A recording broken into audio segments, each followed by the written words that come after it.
हेमदास कलानी भारतीय स्वतंत्रता आंदोलन के दौरान एक क्रांतिकारी थे।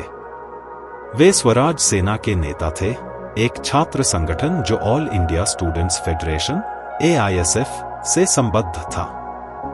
वे देश के स्वतंत्रता संग्राम के लिए शहीद होने वाले सबसे कम उम्र के क्रांतिकारियों में से एक थे। जब वे केवल 19 वर्ष के थे, उनके 20वें जन्मदिन से 2 महीने पहले ब्रिटिश औपनिवेशिक अधिकारियों ने उन्हें फांसी पर चढ़ा दिया था। हेमू कालानी का जन्म 23 मार्च 1923 को ब्रिटिश भारत, अब पाकिस्तान में, के बॉम्बे प्रेसिडेंसी के सिंध डिवीजन के सुक्कुर में एक सिंधी परिवार में हुआ था। उनका जन्मदिन उस दिन से मेल खाता है जिस दिन भगत सिंह, सुखदेव और राजगुरु को फांसी दी गई थी। वे पेसुमल कालानी और जेठीबाई के पुत्र थे।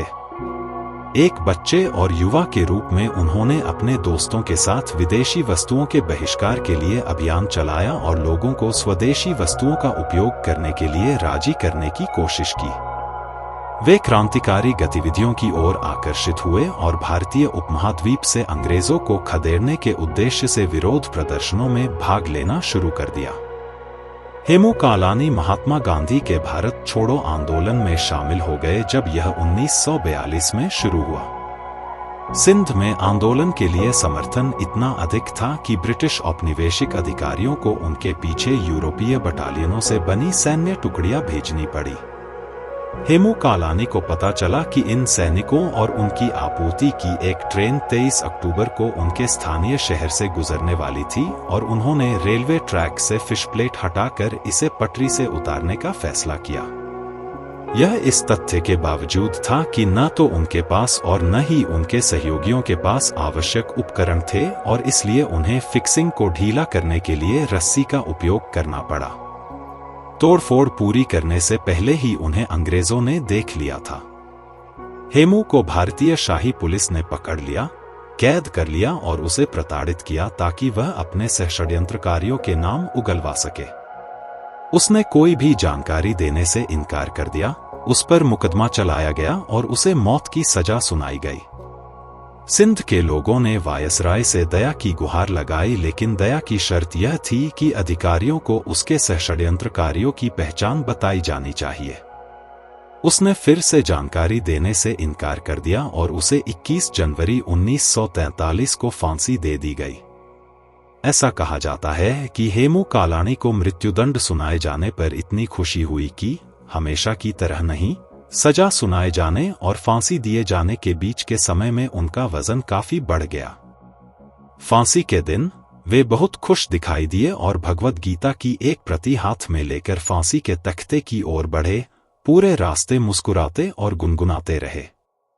हेमू कालानी स्क्वायर जरीपटका, नागपुर, महाराष्ट्र में हेमू कालानी की मूर्ति स्थापित की गई। हेमू कालानी की मूर्ति सदर तहसील के पास, हेमू कालानी रोड, आगरा। आगरा सिंधी समाज और हेमू कालानी मूर्ति स्थापना समिति, आगरा द्वारा स्थापित प्रतिमा।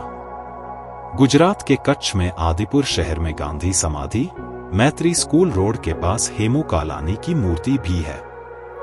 भीलवाड़ा शहर में सिंधुनगर कॉलोनी में सड़क के चौराहे चौक पर शहीद हेमू कालानी की प्रतिमा स्थापित की गई है। इसे हेमू कालानी सर्किल कहा जाता है। टोंक शहर, राजस्थान में सवाई माधोपुर सर्किल पर युवा शहीद हेमू कालानी की प्रतिमा स्थापित की गई है। अहमदाबाद शहर, गुजरात ने राजावीर सर्कल पर अमर शहीद श्री हेमू कालानी की प्रतिमा स्थापित की है। इंदौर शहर में एक चौराहे का नाम हेमू कालानी के नाम पर रखा गया है तथा चौराहे के मध्य में उनकी प्रतिमा स्थापित की गई है।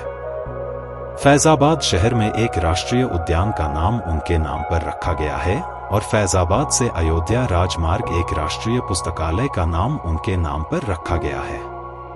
छत्तीसगढ़ के रायपुर शहर के लाखे नगर क्षेत्र के पास एक सामुदायिक भवन है जिसे अमर शहीद हेमू कालानी भवन कहा जाता है।